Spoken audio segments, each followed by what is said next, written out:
A Moment with Dr. AudreyAnn Moses.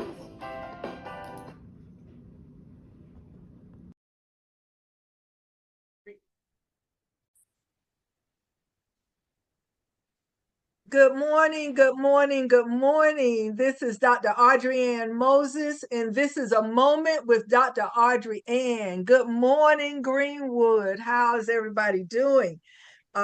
I just wanted to tell you, I know it's Thursday, but I had a wonderful weekend, and I just kind of want to tell you all. I went to Atlanta, my girlfriend and I, and it was great. We just enjoyed ourselves. But I am kind of glad to be home because, that traffic is crazy down there. I don't understand how those people handle it. But anyway, it's a beautiful day, and we are here at Emerald City Radio, WCZZ 102.7 FM and 1090 AM. And I just want to say, how are you doing? So, this is, we're still in March, and we're still celebrating reading, and we're still celebrating writing. So I want to continue to bring my author friends on and colleagues to talk about their writing experience, their why they love reading and why is it important to others, and just to tell you about their journey and the things that they are involved in.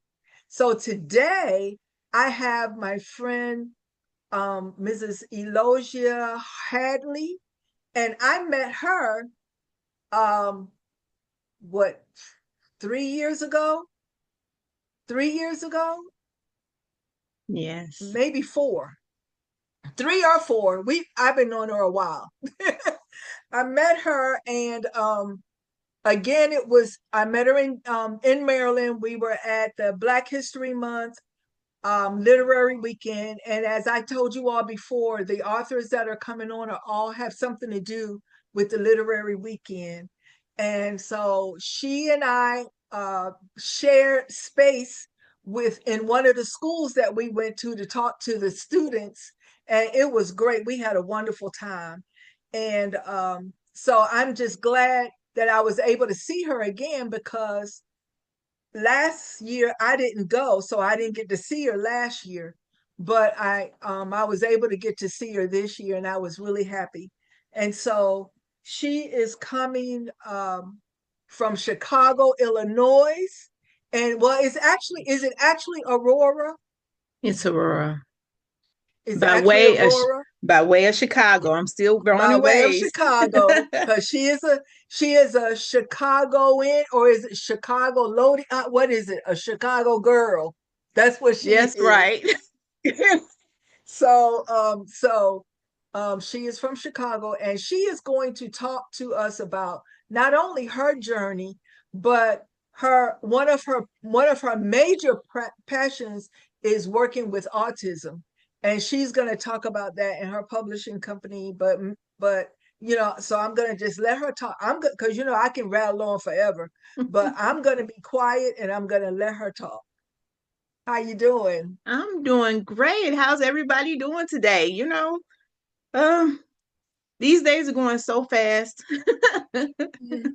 They are. They They are are. going so fast, and it's crazy that we are already mid-March almost. Mm-hmm. Mm, Mid-March. Yeah. already St. It's Patrick's Day. That's how I approaching. know we almost over when the St. Patrick Day Mhm. come. I'm like, okay, because in Chicago they do this green water. They put dye in the water and do this green. That's I was like, yeah, this. But then I'm happy spring is coming. So, Yeah. and I'm excited to be here. And yeah, it was 3 years ago. It was my first time going with Mm-hmm. Dr. Rhonda at the Mm-hmm. Black History Month. Um Mm-hmm. and then I think that school we went to was Richard Wright. Is that Yes. you were Richard with Richard Wright, Wright? charter school. Mm-hmm. Yes, that was Yeah. fantastic. It was fantastic. That Yes. was so nice. The whole thing was nice. It was my first time Mm-hmm. going. And Mm-hmm. I was excited when I got there because I had never been to DC before. I was excited I met other Black authors because I have, you know, when you are an author, you don't really have a whole author circle. I know that, Right. that's weird. In your hometown, you have to kind of make one. That's what I'm doing now, trying to make one here. Make one. So Here too, it's the same thing. yeah, I have to make our own little author Yeah. circles and stuff like that. Yeah. So I was Yeah. excited, and that was my second book. But when I hmm got there, I don't know if you remember, well, you may not know, when I got there, I had my book mailed to Dr. Lawson, and they didn't make it. They didn't make it. I They remember didn't that. make it there. And I was like, but I always keep a couple of books in my backpack. And in hmm my I just put a couple of books just so happened in my luggage. And it just so happens to be my autism book. And I think I had one Black history book.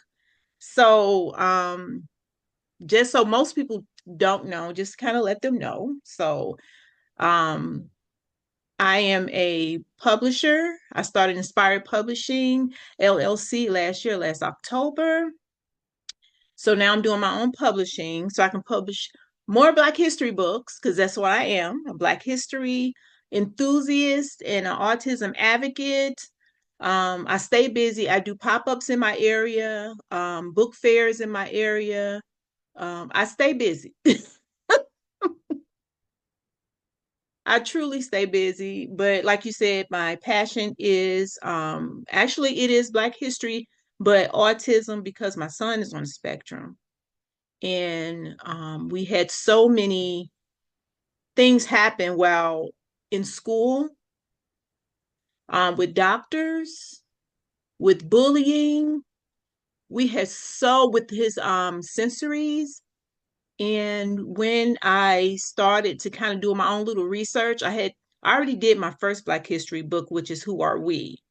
hmm Um, I stopped and told my publishing company at the time, I got two more history books, but I need to do this book um, for families who also have loved ones on autism hmm spectrum, because the questions that they're asking are um, questions, when you go to the doctor, they stay on the doctor part of it. A lot of them are not, they can't go into changing diet and stuff like that. They can't go outside of a scope of what they're supposed hmm to. So I said, let me help them out a little bit, especially with the school stuff. So I have that was Amazing is My Superpower. And then I did part two. Amazing is My Superpower. The first autism book was from birth to 18. hmm And that entails even from the beginning we was born with his little dimples and stuff. The next time we come, if Dr. Rhonda do it again in New Orleans, my whole family want to go, and he'll be able to come hmm and y'all be able to kind Right. of meet him. We're gonna bring him. Right. Yeah, he um he went to the IBE with me last year, but yeah, he's a big boy now. He's like 220, 6'1". And he's how old now? He's 22. 22 now. Mm-hmm. Yes. He's 22. So a whole new set of things come along with hmm turning of age, especially in the state of Yeah. Illinois. They call it age, we call it aging out, you Right. know. That's when all of the services pretty much stop for them unless you want to pay for them. Right. And then Right. the quotes that I was getting was like, okay, how many jobs do you want me to work? You know, Yeah. it was getting, one person quoted me, basically it was like $1,200 a month. What? Yeah, Because that was, my grandson, he has other things, so maybe that's why. Because in Delaware, they continued a lot of his services. But I'm sorry, go ahead. yeah, you know Maybe it what? just depends on the state. It does. Okay. It does. And state of Illinois is known for being broke. They cry broke all the time. Everything. I kid you not. My best friend is a social worker. She's a caseworker for the state. And she said they cry broke all the time. All the time. The stuff that they should be giving money to, they don't. You know, and they give the money to highway. How many times you hmm gonna repave the highway? And the hmm tolls we paying. So once I did that book, um I just went over to, because more people still had questions about, like, people don't know nothing about aging out, don't even know what that Mhm. is, you know, Right. and they don't know that how much things cost once they age out. And they will, there are some agencies that will, but it's only like 1 day a week. And if you're a working person, it's one Mhm. day during the week, and it's normally from something like 10 to 2. If you are a working person, a parent, Right.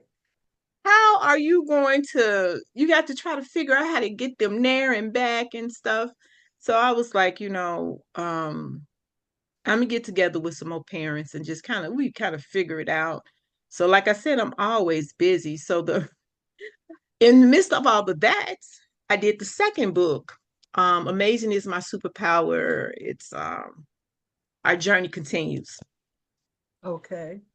In that book, I talk about things that we normally don't talk about, like what happens when you're older and you can no longer take care of your special needs family member. Like, what are you Okay. gonna do? I talk about guardianship. Mhm. If they're verbal and they're at the doctor and they don't want you in a room, they can have you put out like my son did me. That Mm. boy had me, he had me put out, he wouldn't let me in. Wow. Yeah. I had we had we was running errands. I said, you got a doctor's appointment, so we got to go to the doctor. And when you're running errands, you be like, just get to the next place. I had to go. I said, I got to go to the ladies' room. Do not move. I said, and in my mind, I was like, what was I thinking? I should have went in there with them, then told them, give me a minute, let me go back out to the, because once I was in there, I was in there. And they called him. He went back there, and then I asked, I said, where did he go? They was like, well, they took him back. I was like, well, he's autistic. He's not going to even know how to answer the questions. So they went back and asked him, can your mom come back? I can hear him say no. I said, what? He I'm screaming from the front desk to well, I know he can hear me. And I said, could you go back there and ask him again? He didn't have his phone. So she went back there and asked again. Dr. Moses, this voice said no again. I said, Dang. and I called the nurse up there. I said, what are you asking him? Like, due to HIPAA, they can't give me any information. And you think because they're special needs that, I don't know about all states, but I know here, it doesn't matter. If they're verbal, they can verbally tell you no, verbally say something that they don't want or don't like, you're in trouble. So then I kind of talked to parents. Wow. Yeah, they'll be like, no. And they stood 10 toes down. You are Yeah. not. I was like, oh my God. And So sure that meant enough, he had to handle it. he had to. And then I told them, I said, well, he said yes to everything. That's going to be my warning. He said yes Mhm. to everything. And as a mom, you thinking he's going to give away a kidney. He going to be back Yeah. there just. Right. Yeah. And he came out. I said, I'm asking him questions, and he's really like, I took care of it, mom, just proud of himself.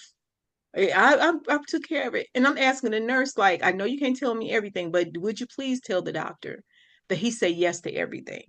Like, he did he even know his allergies? Did he even know if he was on medication or not, or that he does take melatonin to sleep at night? So I had to write them out a little list and ask them to please kind of upload it. But Yeah. parents don't know nothing about none of that stuff. It's when they little, you're like, when they little is it's work, is because it's the Mhm. schools and all that stuff, but they have the ABA therapies. Right. They need you for everything. The teachers call for everything, but once they get over 18, that Mhm. changes. That Everything changes. changes. It does. Wow. POA, Wow. guardianship, um, you need their permission for things. Um, Even parking placards. I think I didn't touch on that enough. Like, if you have a autistic child who elopes, or an autistic adult, a neurodiverse person that gets up and runs off or walks real fast. He still does it at 22. Like he'll lose himself in the crowd and get mega confused. We get confused at concerts and crowds. For them, it's just a grocery store. Right. You know, it's just the little bitty things that I try to kind of touch on, because I know it's a lot of people who need that kind of help, and they don't have any resources for themselves. Self-care is important. Taking care of yourself.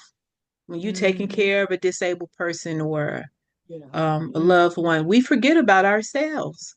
Yeah. Yeah, I don't I care can who it imagine. is. It seems to be, it's similar to like if you have someone that is that's dementia or Alzheimer's, it's similar to the same thing. Because I remember when my mom was alive and she had dementia, and it was during COVID, and we couldn't go with her into the room. And I'm like, what? You know, we couldn't even come into the hospital.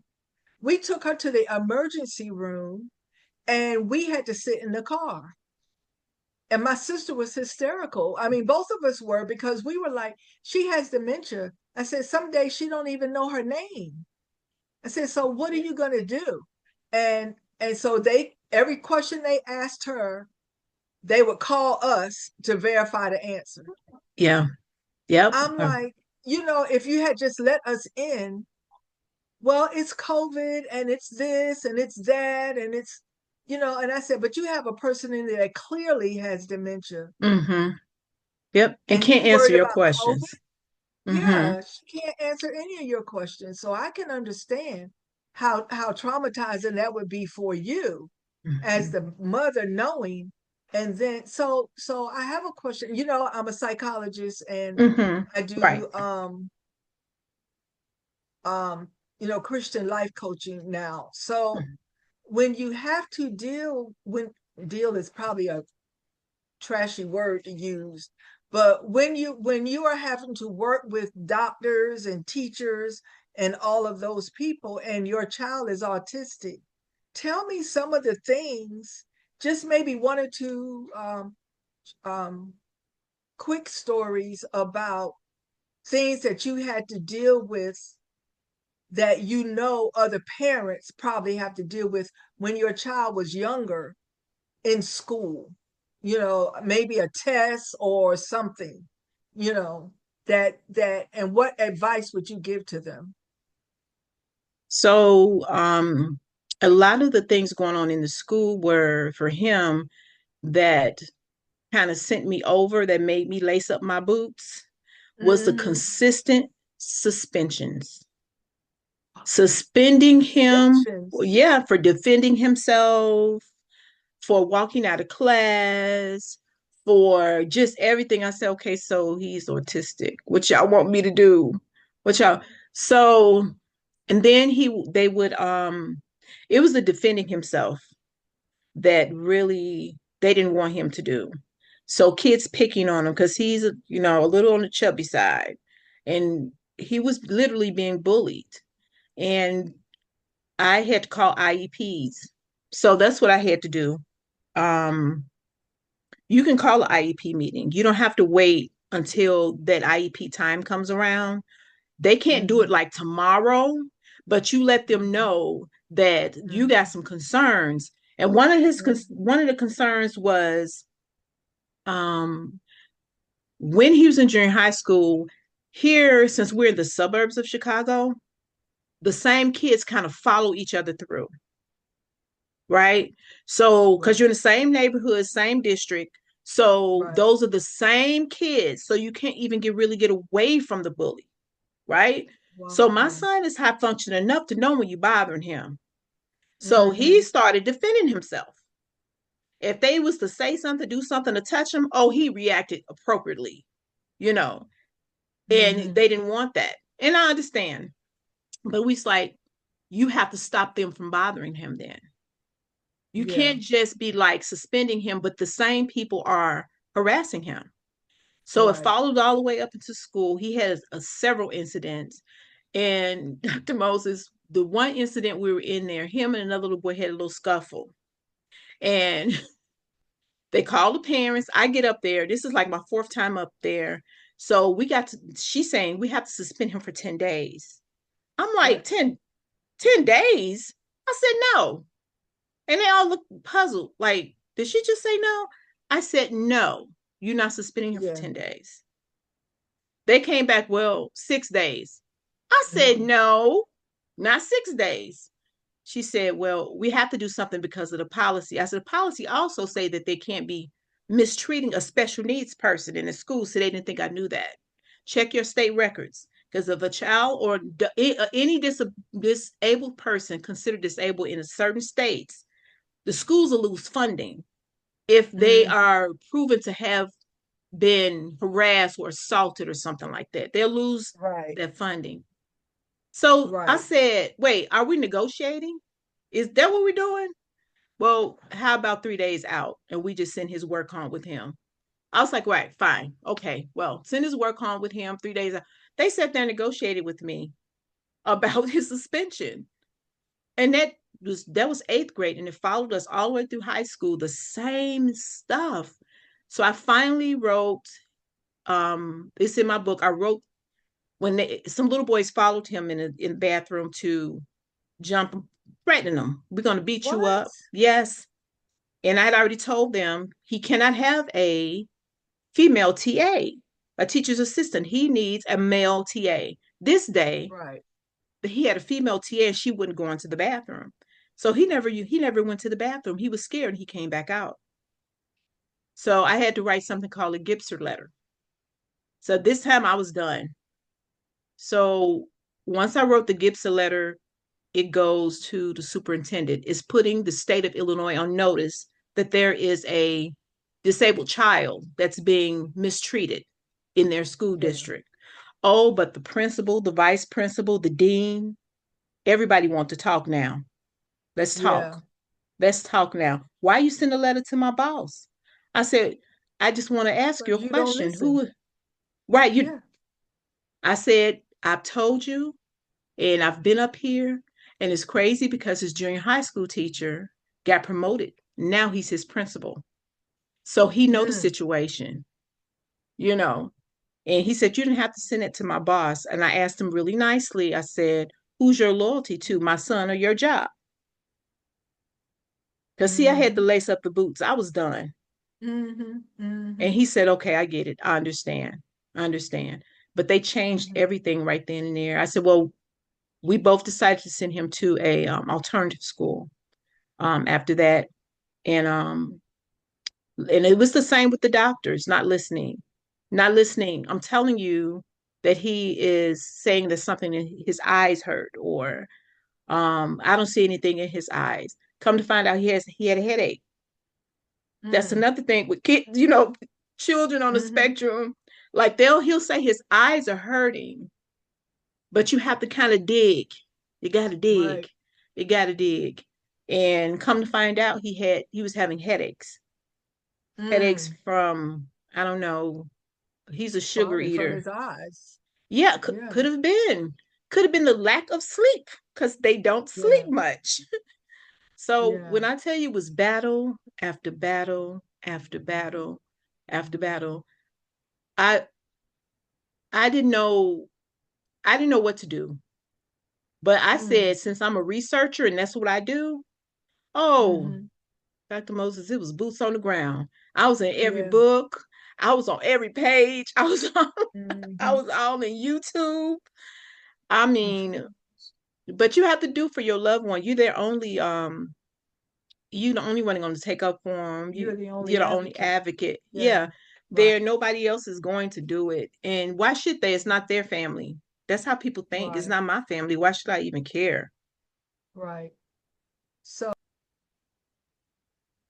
So we were talking about like some of the things that your son had to go through in school. So now he's an adult.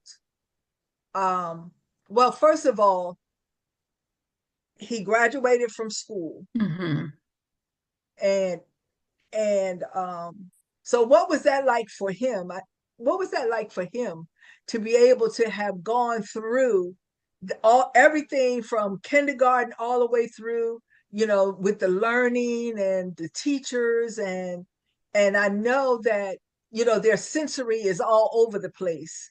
And so and to finally get to that walking across the stage, what was that like for him and for you all? Oh boy. So he graduated during COVID. Oh, Oh, my young man did not get a oh, chance to experience any of that. Any of that. None of it. oh. We didn't get a chance to. Me, my family, and the principal, we were all so, because we had that was a journey he had been on.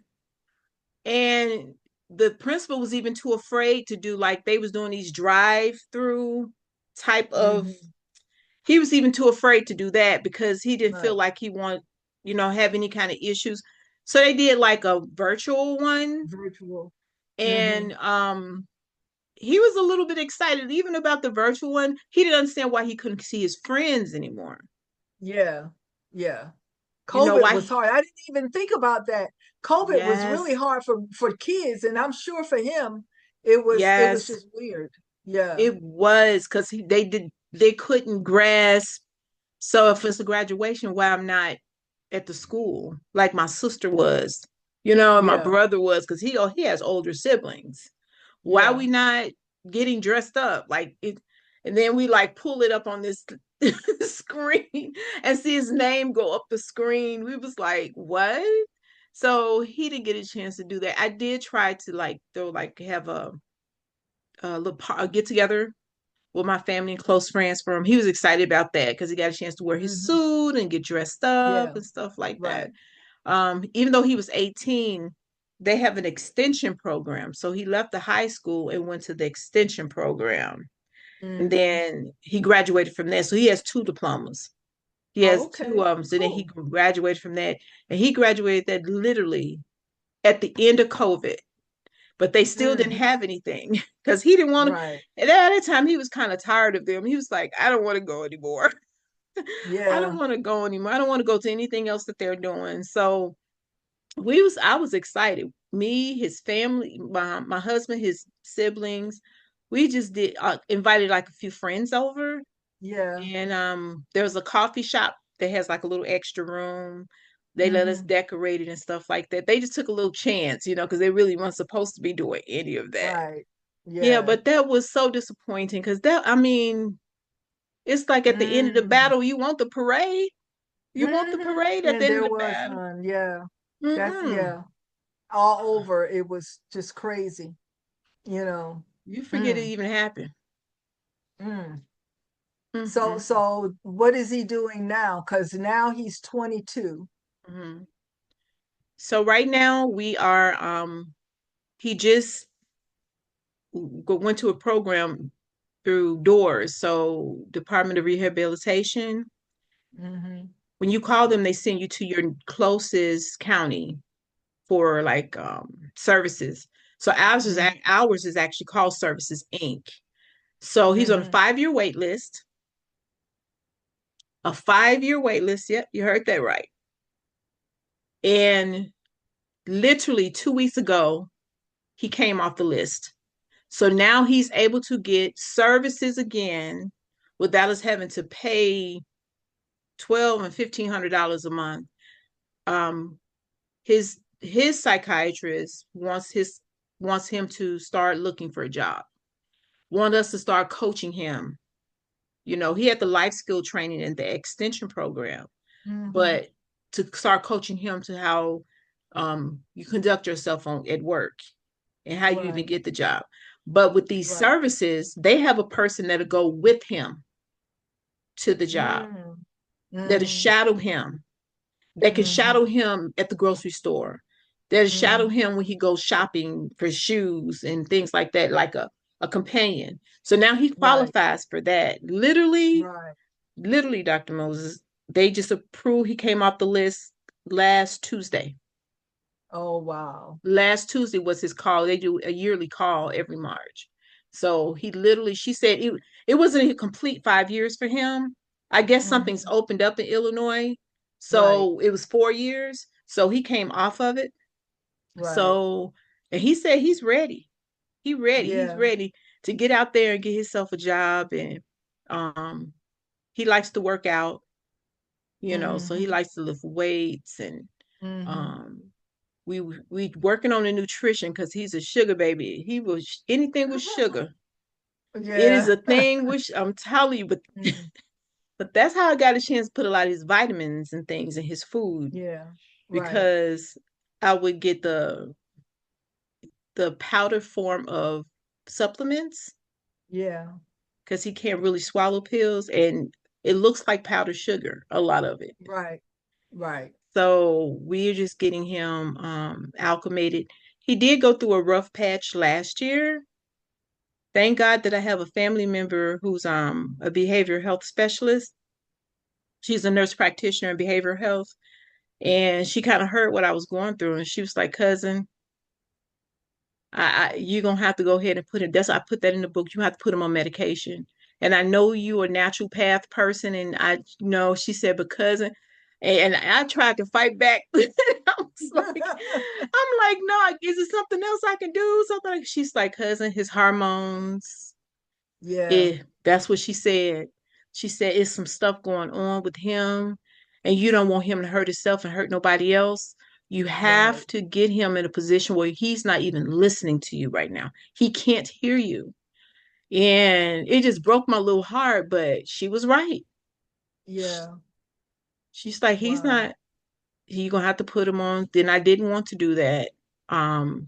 So she said, well, at least try to find some way for him to sleep because he wasn't sleeping. Wow. He was. So your kids don't sleep, you don't sleep. So I, Mm-hmm. Yeah. so I was going to work. I was going to work, not even remember how I even got there. Wow. This is when I tell you, when you don't know what people is going through.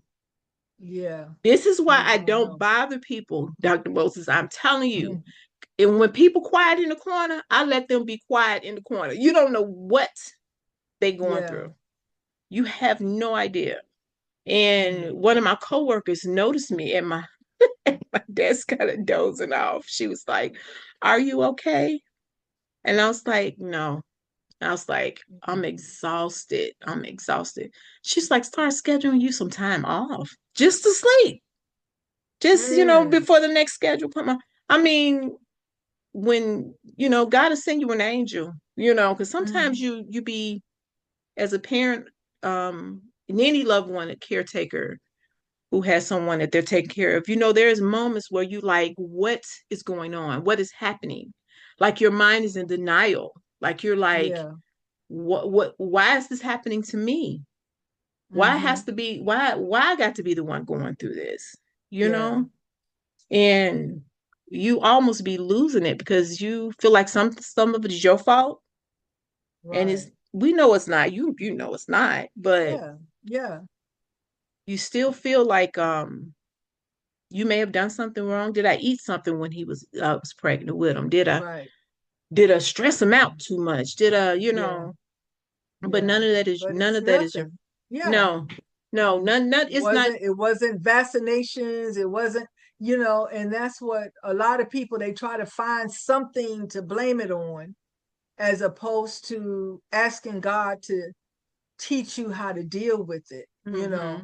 And I know I've run across parents, I worked with kids for a little while, and I would run across parents who were basically in denial that their child even needed any kind of help at all. And it was so Mm-hmm. sad because that child was suffering on the inside. That child was suffering. And I know I was teaching a class, and I still have that paper. I run across it every now and then. I drew like just some shapes, Mm-hmm. and and you know how you scribble in it. Mm-hmm. And if everything is good, you stay in your lines and everything. But as things start to happen, then you're like on the outside, and then you're just all over the Over the place. I place. said, and Mm-hmm. that's what these kids feel like on the inside. You don't see it, but that's what they're feeling. And if you are not willing to help them, then you got to find somebody else to Yep, help them. absolutely. Because you can't make them suffer like that just because you don't want to deal with it. And I had a few parents were upset with me, but and they wanted to blame it on this. But I shouldn't. I'm like, what you got to do now is just not being denied. And that's why, Hmm. it is so great to have people like you who do the research and who understand what it actually is and what you can do to help your child and help other people at the same time. Yep, I made that my passion, and I was actually putting my Black History stuff first, because Hmm. of the environment that was happening. I started writing a Black History book around the George Floyd stuff. So, Right. and but then the autism part is kind of taking over, Right. because so many people ask me so many questions. It's to the point like it's so overwhelming, where Hmm. because I know what they feel. I know what they feel. And then I know a young lady right now, she has a little one, but she lives with her mom, and her mom is the one that's in denial. Right. So she's trying to listen to her mother, but she at the same time she's asking me questions. But when she go back home, her mom's like, "Nope, that's not what you know what I mean." Like, but I told her you have to be your child's advocate. You're Hmm. going to be the one going through it. Yeah. You need to have a talk to your mom and say, "I need your support. I need your support." Right. Not you just reprimanding me, telling me that basically they're telling her is she don't know what she's doing because she's young, that she did something wrong that was pretty much her fault. While she was pregnant. Yeah. And I'm Wow. telling her that's not what it is. Mm-mm. Even if your child was born with cancer, like some babies are, some Yeah. babies are born with Born with cancer. diabetes or Yes, whatever. Yeah. they can't, they're hearing impaired.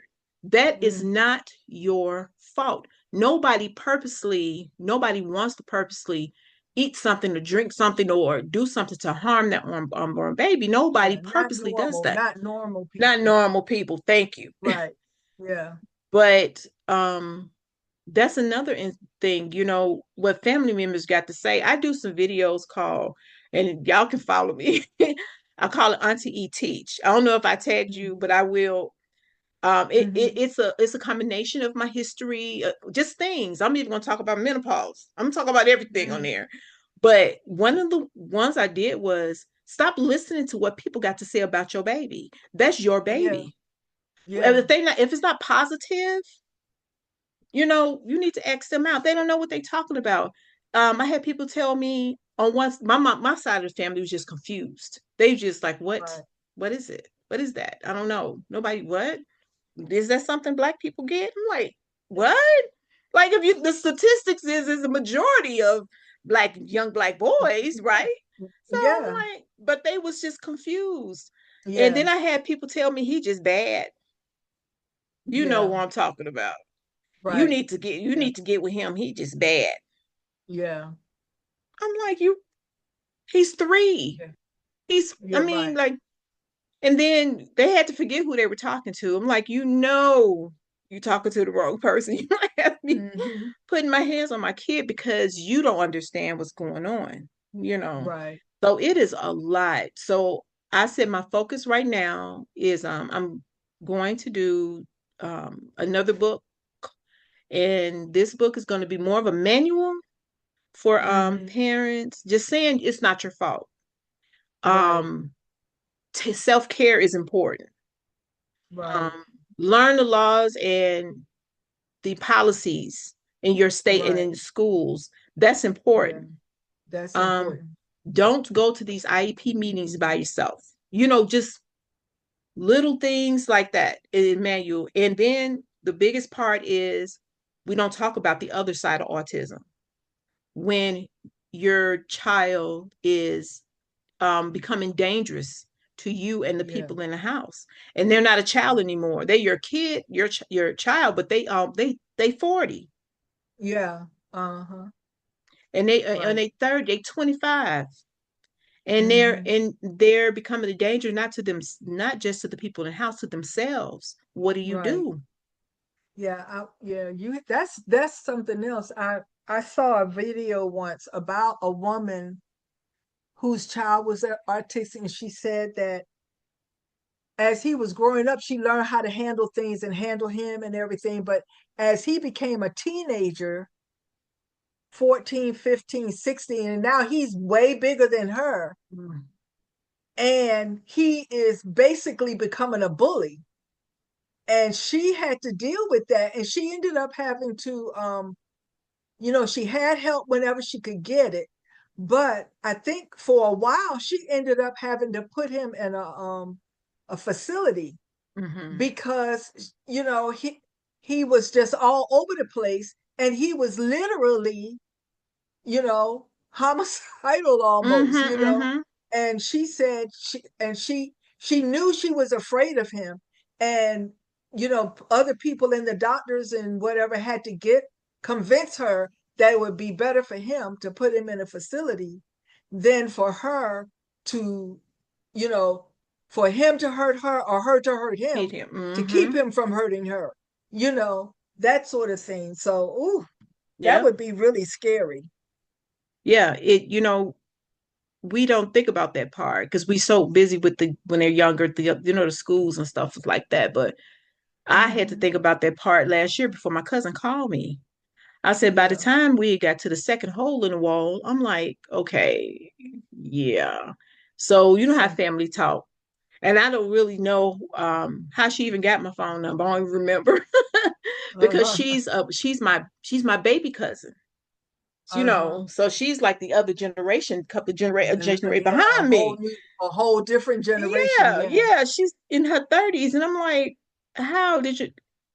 How did you know? She's like, because I seen you did post one of them, because she said, but you're gonna have to do something, and I was like, oh my God, that means we're gonna have, because the statistics right now, I think is 1 in 30, 1 in 35, or something like that, that a child will be born with some sort of autism or some sort of neurodiverse issues or Hmm. something like that. So I said, we're going to have a whole generation Yeah. of children that cannot take care of their parents. Right. We have a Right. whole generation of, when the parent is gone, the siblings, if they have siblings, may have to take over like Or that, and don't want to. and don't want to. Right. Yeah, Don't yeah, want because to. things are not like it used to be. Well, blood is thicker than water. People don't think like that no more, Mm-mm. you know? No. And I said, wow, I had to make a decision whether I should have to put my son in an institution, or they call it residential homes, I think, up Right. here. Residential. The Hmm. residential homes, or I had to stop and think about all that. Like, because you saw my husband. My son is a Hmm. little shorter than my husband. They almost the same size. So he's a big Mm. dude. He's a big guy. Yeah. Yeah. And when I knew that he was in crisis is when he approached my husband. Like, he was like, I don't have to listen to you. I don't have to do all, I'm like, wow. Yeah, because who runs up on somebody that big? You know what I mean? Mm. Like, you have to be not thinking right to run Not up on thinking right. somebody that Yeah. to clean your clock, as my granddaddy used to say. You know what I'm saying? Yeah. So, Yeah. whoo, and I had to, but I listened to my cousin. She's like, well, I can't see you as a patient, but you need to get him somewhere fast. And I listened to her. I did. And Hmm. I'm grateful for her. I am Yeah. so thankful for her. Hmm. Like I Hmm. said, the Most High will send an angel. Sometimes they Yeah. come as a little baby cousin, a co-worker, you know what I mean? Like, Yeah. Hmm. but you have to have your ears Somebody. open. Yes, willing to listen. You can't be like, you younger than me, so I'm not gonna listen to you. You know, Mm. I did, but I was in like, I had almost went back into like a denial stage, because he's still kind of in denial, because he was diagnosed at 13. He was denied. Mm. It was late for him. They told me he was only ADHD, And the schools are like, one of the teachers at the school is like, no, you need to get him tested. So at 13, so he still has something. So me and him both sitting there in denial. Right. You know, he thinking him doing what he's doing is okay, but the lack of being able to communicate properly. That's why it's imperative to try to get a diagnosis early so they can get Early. this Yeah. speech therapy, the ABA therapy, so they can get all these therapies Yeah. so they'll know how to properly communicate. Because I didn't know that too. I didn't know that as a young parent, I didn't know that when kids hit, and you could probably help me with this, when kids hit, they don't know how to properly communicate what's going on with them a lot of times. So And even when they're though yelling, yeah. I've Most of the time when kids are yelling or hitting, there's something else going on that they don't know how to verbalize. Now, it doesn't mean that they're not doing it on purpose. You have to separate that, because it's like I used to tell my students, there's no such I said there is no such thing as a terrible two's developmental stage. mm, I said, you create that terrible two.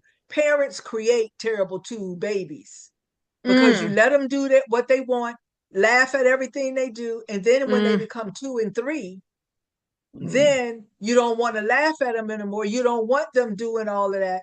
But now they are used to it. I said, because you created, that stage. It's not a no book that you read is going to say terrible twos is a developmental stage. They're not going to say that. and that you're supposed to So be laughing at it. right, yeah. So it's the thing is that you have to determine, is this something that is just behavior, or is this something that's part of the autism? Which I think is very difficult for parents to do, especially when they got people coming in, yeah, yeah, yeah, yeah, yeah, yeah, yeah, and teachers and whatever, all in on them, and they don't know how to separate the ADHD from the autism and all of this. So, I commend you because obviously you did a great job because he's not in an institution, he's not in jail, he's not in a grave. So so you obviously learned what it is that you needed to learn so that you could help him mature up to this point.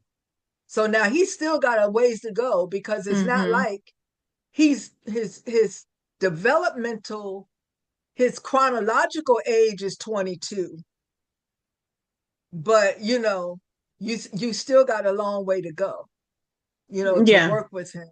Yeah. yeah. Because I think that his age would be, if I was to say, I would see that he's like maybe 14 or 15. 14 or 15. Okay. Yeah, Yeah. because he's going through the age like that's a I want to drive age. You Right. remember that? I want to drive. I want a girlfriend. I want A to work. All girlfriend. my friends are going and working at the McDonald's. Yeah, so that's where we are now. Like, but at Yeah. least we got him to the point where we can have conversations with him. And then last week, he's my hugger. You Mm-hmm. know, I love you, mom, and he hugs me. I was like, wow, my cousin did a good job. Let me send that girl some flowers. Like, Well, I tell you, she hey, that's a did. wonderful thing. That's a wonderful thing to That have was a your, oh, 6'2" son to hug on you. That's a yeah. wonderful thing. Yeah, and we Yeah. have some ways to go, but Mm-hmm. that's my focus right now, Dr. Moses. I'm gonna try because I had to make a decision, and I know other parents have to make these decisions that have the same issues. Right. And I'm known the younger girls, the younger women who are having children are just baffled. Right. They're just, they don't, They have no support. no support. They have no idea of even, and you know what? We be leaving the dads out. We leave the dads out sometimes, but the dads who Mhm. are there and is trying to help, they are just as baffled as you are. Right. Yeah. And I've met people who relationships and marriages ended because of not properly communicating and understanding, Right. that this child need a team behind them. And Yeah. And I'm part of just the I'm part just of that, grateful.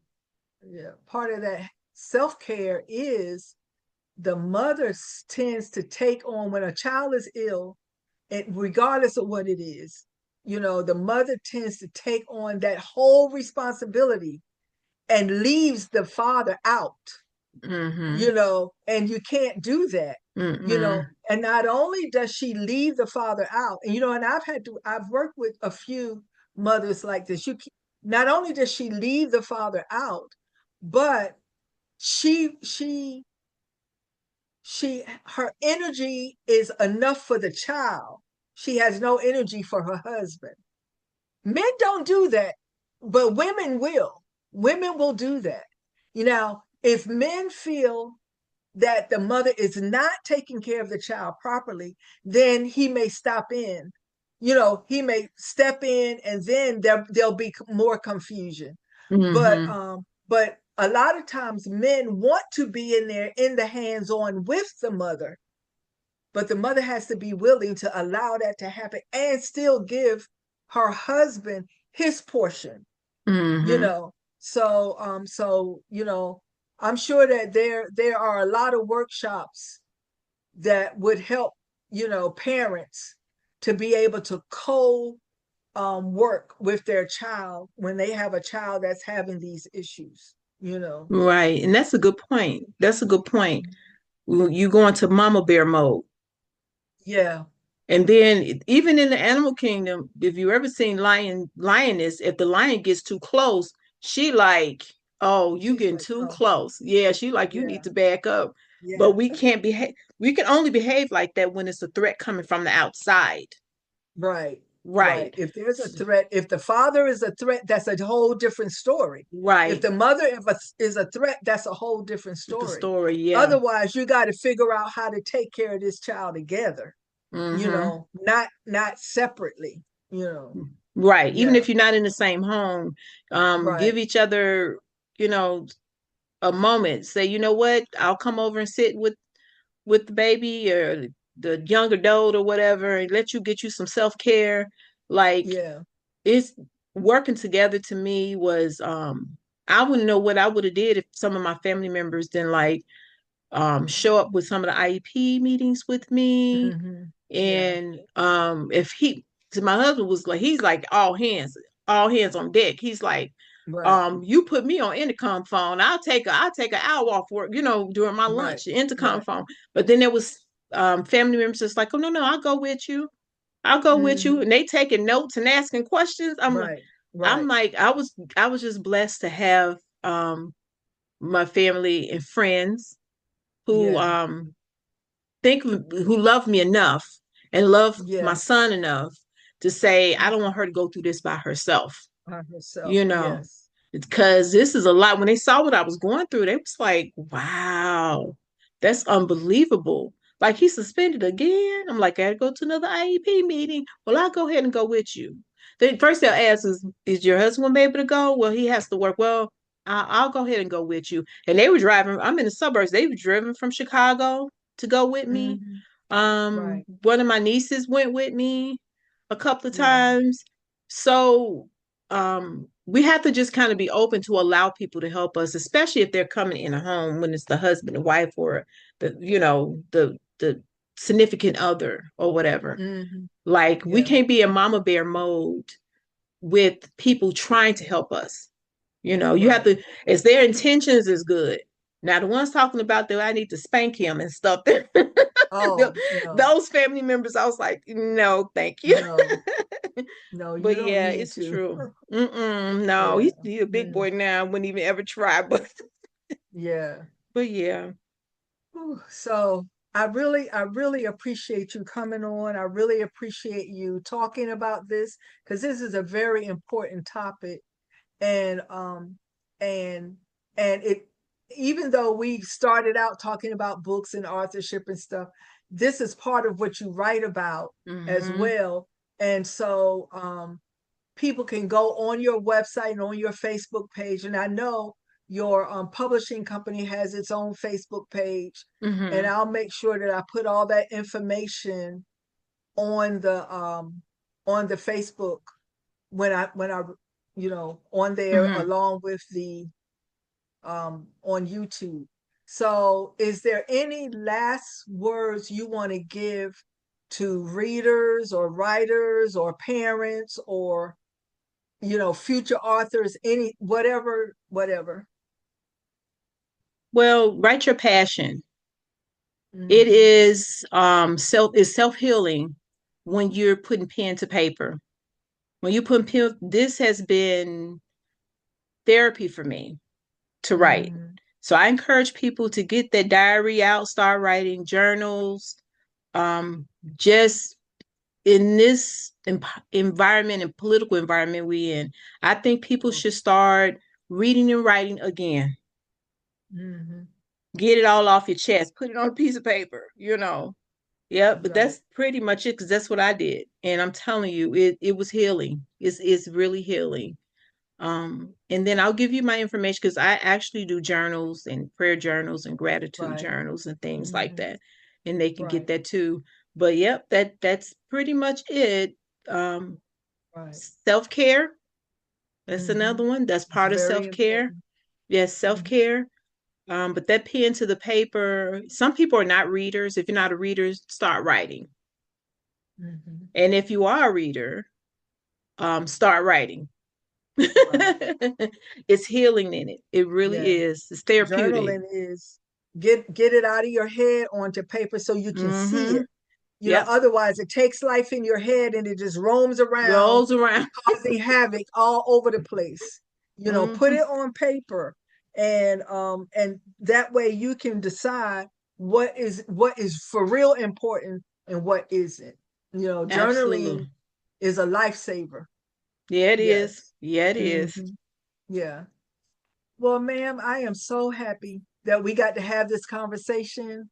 Me And so too. I look forward to us having more conversations in the future. And I know we'll see each other again. Um, I keep saying I want to come to one of the events that they have in Chicago, but I grew up in Philadelphia, but I have lived in the South longer than I have lived anywhere where snow lives. So so so I can't come there when there's snow, you know. Okay. Well, we But have one in October, so hopefully there'll be no snow. yeah. So anyway, but thank you so much and I love you and we will be Me talking too. again soon. Love you too. Thank you so much for having me. Yes, ma'am.